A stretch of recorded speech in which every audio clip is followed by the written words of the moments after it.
soğuk su içsem onam urardı. Dod yığlab qoçardım, jahl qilsam hamma kulardi.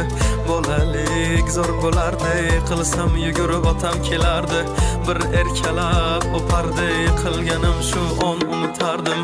Eslayman o'sha damlar, burchakka bekinib devorga chizardim. O'yinchoqlarim faqat buzardim, yangi yilda kun bo'yi archa bezardim. O'sha eski bog'cha, opam uxlamoqchi, men esa qochmoqchiman, qizlar aytmoqchi. Lekin baribir qochardim, befoyda ushlash, hech kimga yoqmasdi abedda uxlash. Hamma yasardi, pistolet buxankadan, bekin machoq o'ynaganda qochardik bir chekkadan. O'ynardik don zikki bitta chertkidan, varraklar yasardik aygen paketlardan. Hayajonli xotiralar maktabda ilk kun, tayoqcha chizishni o'rgandim uch kun. Ustozim kirganda aytardik jo'r bo'lib assalomu alaykum. Har kun tayyorgarlik alif be bayram.